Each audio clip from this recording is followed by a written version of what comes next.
Come in. Hey Maynard, Paul's here to see you. Oh, thanks, May. Please let him in. Hello, Maynard. What's up, Paul? So I was thinking for Ryan and Karyn's wedding that I should do my speech before yours. What speech? Oh, Ryan made me assistant best man. Since when? Oh, here.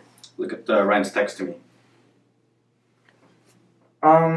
This says assistant to the best man. Same thing. Anyways, so I need somebody to introduce me as the assistant best man before my speech. You mean assistant to the best man? Assistant best man. Assistant to the best man. Assistant best man. Assistant to the best man. Assistant best man.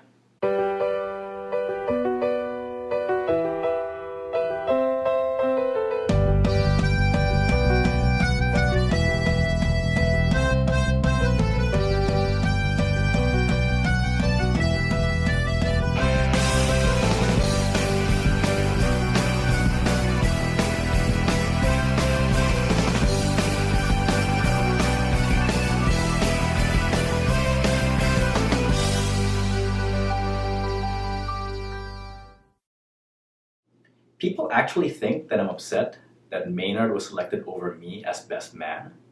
What am I gonna do? I'm not best man. Ryan doesn't love me. False.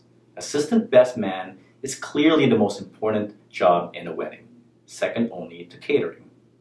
The joke's on Maynard as well. At least I don't have to do a sappy speech in front of everybody in their wedding, and at least I don't have to get all emotional talking about how my best friend, who I've known for almost 15 years, is getting married to the love of his life, and how Karyn is one of the sweetest and most thoughtful people I've ever met.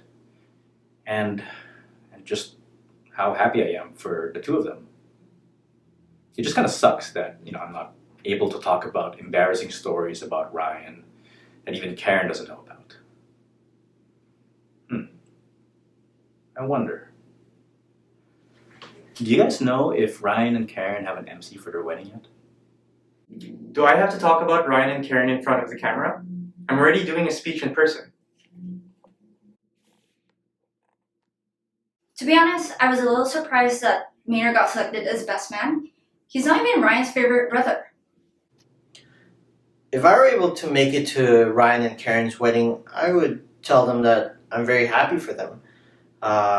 I remember when Ryan first told me he was thinking about moving to Toronto, and he was pretty worried that Karyn wouldn't go with him. And I don't blame her, but thankfully she did, and here we are. I really wished I could be there to celebrate this special day with him, but I do know that this is just another special day in their lives with each other. Go ahead. I insist. Okay. I don't really know Karyn and Ryan that well, but Paul talks about Ryan all the time. Sometimes I do worry that Paul loves Ryan way more than he loves me. What about you, Laura? I'm not worried. Ismail and Ryan didn't like each other that much. Wait, what? Who the heck is Ryan and Karyn? And what the hell are you all doing in our office anyway? Do they not have any white friends at all?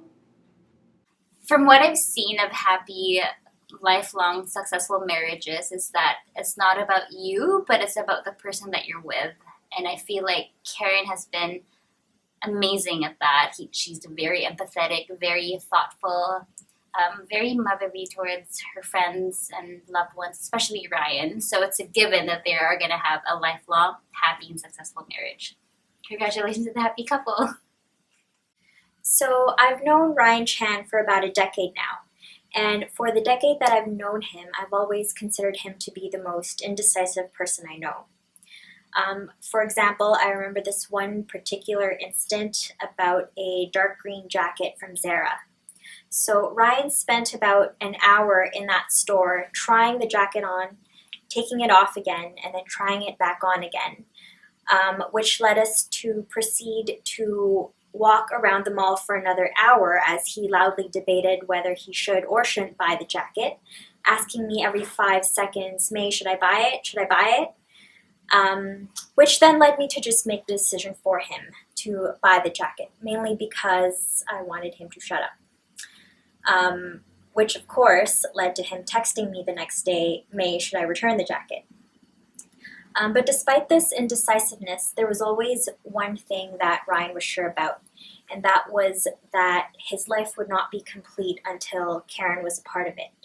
So eventually his questions to me evolved from, should I buy this jacket, to which of these two pig items do you think Karyn would like more? Because side note, Karyn's favorite animal is the pig.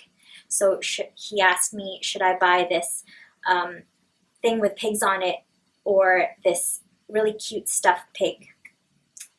And eventually to asking me, which of these two rings do you think Karyn would like more, and how should I propose? So with those last two, I gave him my ideas, of course, but he took none of it, that jerk, which is probably what made them absolutely perfect. So if I were at Ryan and Karyn's wedding right now, I would just like to say to the bride and groom, Ryan, I'm very proud of you. Proud of you for making all the decisions that got you to where you are today. And Karyn, knowing your taste in food, fashion, and basically everything lifestyle, I'm sure this wedding is indescribable. And I just want to say that I love you both very much. And remember this quote, life is like a hike, and you're both standing on top of that mountain, so enjoy the view.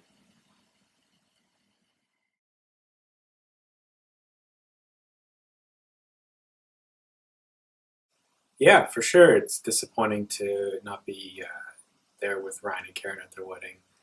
Partially because I'm sure that we're missing out on some amazing Filipino food. And also I'm disappointed that I don't get the chance to see May ramble through that entire speech in front of a crowd of hundreds of people. I wasn't even invited to the wedding. So and Chan. That was a very aggressive one. No, Ryan stole your girl.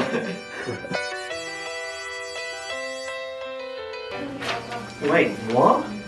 Who the heck is Robin and Karyn? Wait. Karyn and Ryan. Karyn? Ryan. and not Rob. No, Karyn and Rob. No, Ryan and Karyn. Doesn't matter. Karyn and Ryan. Or Ryan and Karyn, whichever. Ryan and Karyn. Okay. Ryan and Karyn, okay. Ryan and Karyn. Oh, sorry. Start again.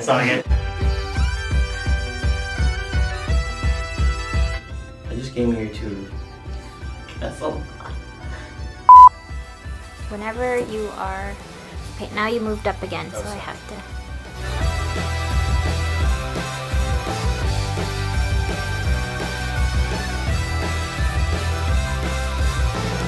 Do I have to talk about Ryan and Karyn in front of the camera? I already... Again. Do I have to talk about Ryan and Karyn again? Again.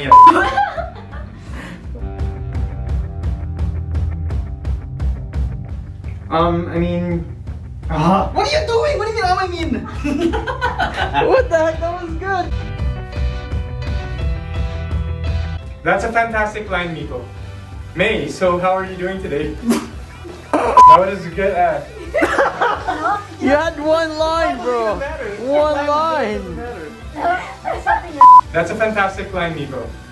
Pineapples, watermelon, apples, cherries.